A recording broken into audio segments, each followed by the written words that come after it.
কল্যাণী হাসপাতালে অত্যাধুনিক চিকিৎসা রোবোটিক নি সার্জারি উদ্বোধনে শ্রমিক ভট্টাচার্য কি বলছেন সরাসরি শুনবো।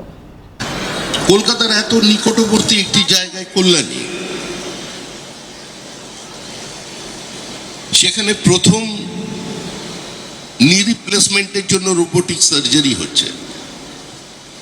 তো আমরা কোথায় ঠিক আছি, আমাদের স্বাস্থ্য ব্যবস্থা কোথায় দাঁড়িয়ে আছে, এটাই তার সবচেয়ে বড় প্রমাণ।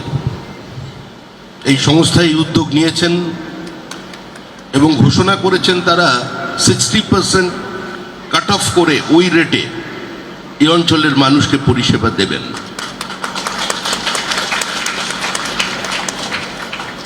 দেখুন, আমরা আমাদের সরকারের পক্ষ থেকে প্রাইভেট প্লেয়ার্স চাইছি, আমরা পিপিপি মডেল চাইছি, আমরা সরকারি হাসপাতাল বাড়াতে চাইছি। আজকে স্বামী বিবেকানন্দর সামনে রেখে আমরা এই অনুষ্ঠান করছি।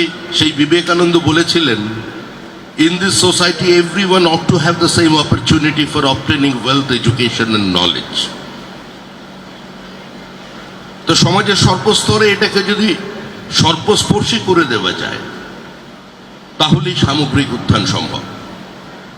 আমরা এখনো পর্যন্ত কোনো ইনক্লুসিভ গ্রোথের দিকে দেশকে কিংবা রাজ্যকে নিয়ে যেতে পারিনি। আজকেও পশ্চিমবঙ্গ থেকে মানুষের স্রোত চলেছে দক্ষিণ ভারতে। প্রত্যেকটি ট্রেন প্রায় 2 মাস পর্যন্ত ফুল হয়ে আছে। কোনো টিকিট কাটতে গেলে আপনাকে বলতে হবে অন্তত 2.5 মাস আগে চেষ্টা করতে হবে, সেটা সম্ভব নয়।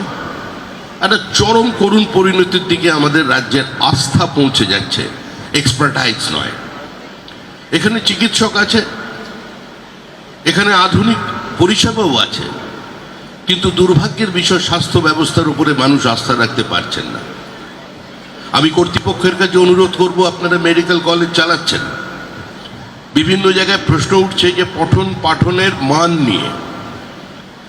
কেন্দ্র সরকারের নির্দিষ্ট ব্যবস্থা আছে রেগুলেট করার, how the students are being টট, সেটাকে মনিটর করছেন।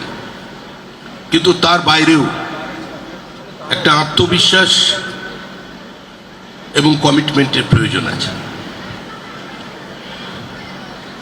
বেসরকারি হসপিটাল থাকবে,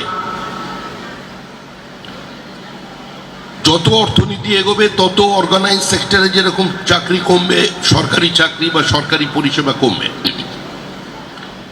সরকারের কাজ কিছু নির্দিষ্ট জিনিস পরিচালনা করা নয়, সাইকেল ফ্যাক্টরি তৈরি করা নয়, বাল্বের কারখানা তৈরি করা নয়। সরকার স্বাস্থ্যক্ষেত্রে যে শুধুমাত্রই তার নিজস্ব সরকারি হসপিটালের পরিষেবা পাইয়ে দেবে, বিষয়টা এমনও নয়। আমরা চাই আরো প্রাইভেট পার্টি আসুক, আমরা চাই আরো মানুষ উদ্যোগী হন পশ্চিমবঙ্গের স্বাস্থ্য পরিষেবাকে সমৃদ্ধ করতে। কিন্তু একই সঙ্গে তাদেরও মনে রাখতে হবে, আমাদের এখানে প্রান্তিক মানুষের সংখ্যা খুব একটা কম নয়। আধুনিক চিকিৎসা স্পর্শ পেতে গেলে যে অর্থ ব্যয় করতে হয়, সেটা আজকে এই নদিয়া জেলার প্রত্যেকটি প্রান্তিক মানুষের পক্ষে সম্ভব নয়। তো তাদের পাশে দাঁড়ানোর জন্য শুধু কয়েকটি সরকারি মেডিকেল কলেজ কিংবা 1-2 বেসরকারি মেডিকেল কলেজই পর্যাপ্ত নয়। কিন্তু প্রত্যেকেরই একটি দায়িত্ব আছে, প্রত্যেকেরই দায়বদ্ধতা আছে। স্বামীজি একটু আগে শান্তি মন্ত্র জপ করলেন। বিবেকানন্দ বলেছিলেন, অন্ন অন্ন, যে ভগবান ইহলোকে অন্ন দিতে পারে না, তিনি যে পরলোকে স্বর্গ সুখ দেবেন, সে কথা আমি বিশ্বাস করি না। পরাধীন ভারতবর্ষের মাটিতে দাঁড়িয়ে একটা আত্মবিস্মৃত জাতির সামনে তিনি যে পুনর্জাগরণের ডাক দিয়েছিলেন, তা হয়তো কোনো রাজনৈতিক আঙ্গিকে নয়, কিন্তু তার এই বক্তব্য ভারতবর্ষকে স্বাধীন করতে সাহায্য করেছে। স্বামী বিবেকানন্দের পত্রাবলী সম্পর্কে কথা বলতে গিয়ে নেতাজি সুভাষচন্দ্র বোস বলেছিলেন, আমি কারোর প্রতিধ্বনি নই, আমি কারোর প্রতিচ্ছবি নই, আমি কারোর প্রোটোটাইপ নই, আই অ্যাম মাইসেলফ। আমাকে যদি কেউ অনুপ্রাণিত করে থাকে, তা ঋষি অরবিন্দের বিপ্লবী চেতনা। আমায় যদি কেউ অনুপ্রাণিত করে থাকে, তা স্বামী বিবেকানন্দের লেখা, স্বামী বিবেকানন্দের পত্রাবলী। শুধু স্বামী বিবেকানন্দকে একটা প্রতিকৃতির মধ্যে আটকে রাখলে চলবে না। শুধু রামকৃষ্ণের সামনে দাঁড়িয়ে স্থাপকায় চ ধর্মস্য সর্বধর্ম স্বরূপিণে অবতার বরিষ্ঠায় রামকৃষ্ণায়তে নমঃ বললেই আপনার দায়িত্ব শেষ হয়ে যাবে না। সমাজের সর্বক্ষেত্রে শিক্ষা থেকে স্বাস্থ্য পর্যন্ত সেই পরিষেবাকে নিয়ে আসতে হবে। আমাদের বর্তমানে একটা সরকার তৈরি হয়েছে দীর্ঘ 50 বছরের অচল অবস্থার পর।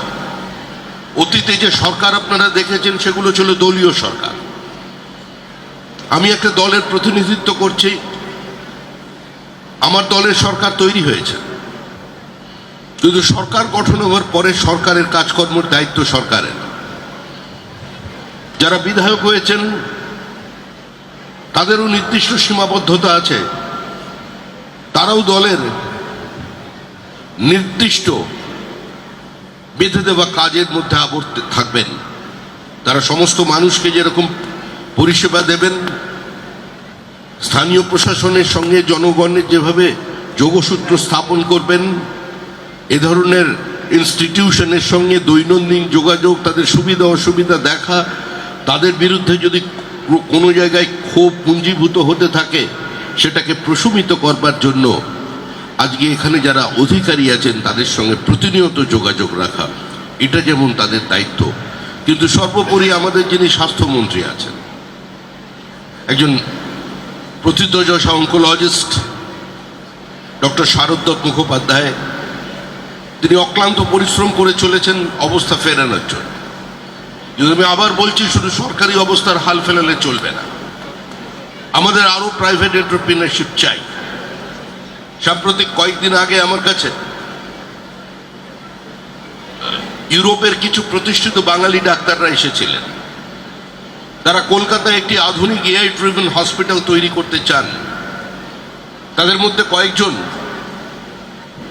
জার্মানির নাগরিকত্ব গ্রহণ করেছেন, কিন্তু তারা তাদের দেশকে ভোলেনি, মাটিকে ভোলেনি, তারা আসতে চাইছেন।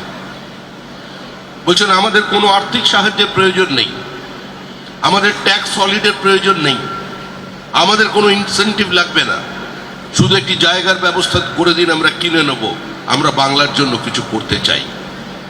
এটিও প্রাইভেট হসপিটাল হবে। এটা মনে করার কোনো কারণ নেই যে সরকার রাতারাতি সুপার স্পেশালিটি হসপিটালের স্লোগান দিয়ে সমস্ত রাজ্যের সমস্ত জেলার মানুষকে সম্পূর্ণ পরিষেবা দিতে পারবে। এটা সম্ভব নয়। আমাদের রাজ্যে প্রাইভেট মেডিকেল কলেজের সংখ্যা বৃদ্ধি পেয়েছে, এ নিয়ে কিছু বিতর্ক তৈরি হয়েছে। আজকে পৃথিবীতে এমন কোনো অর্থনীতি তৈরি হয়নি যার কাছে সমস্ত প্রশ্নের উত্তর আছে। না টোটালিটেরিয়ান সিস্টেমের মধ্যে আছে, না কমান্ড ইকোনমির মধ্যে আছে, না মার্কেট ইকোনমির মধ্যে আছে। এমন কোনো রাজনীতিবিদ তৈরি হননি বা এমন কোনো রাজনৈতিক মতাদর্শের প্রবক্তা তৈরি হননি যিনি সমস্ত প্রশ্নের উত্তর দিতে পেরেছেন। এর মধ্যেই আমাদের পথ চলতে হবে, ভুল ত্রুটির মধ্যে দিয়ে নিজেদের সংশোধিত করে নিতে হবে। পাবলিক এবং প্রাইভেট এর পার্টনারশিপেও যেরকম এই ধরনের পরিষেবা আপনারা পাবেন, ছাত্রছাত্রীরা তারা শিক্ষার সুযোগ পাবেন, আরও বেশি চিকিৎসকের পশ্চিমবঙ্গে প্রয়োজন আছে। পশ্চিমবঙ্গের সীমানা তো খুব একটা ছোট নয়। আমরা সময় একটা কনসেপ্ট ছিল, আমরা বারবার বলতাম যে education should be job oriented, কিন্তু বিবেকানন্দরা যা বলে গেছেন education should be job productive. তো সেই লক্ষ্য মাথায় রেখে আমরা কাজ করছি। আশা করছি এই প্রচেষ্টা সুন্দর হবে, সফল হবে। নদিয়া জেলার প্রান্তিক মানুষরাও তাদের হাঁটু বদল করতে পারবেন।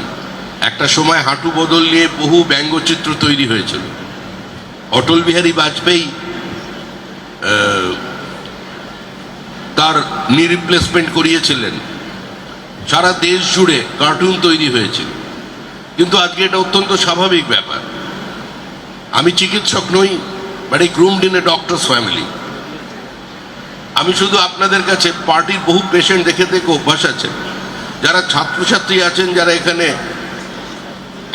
ভবিষ্যতে পেশেন্টদের দেখবেন, তাদের একটা কথা বললাম, আমার মতো পেট আর আমার মতো ওজন নিয়ে যদি রিপ্লেসমেন্ট করা হয় না, এটা কোনোদিন সফল হবে না।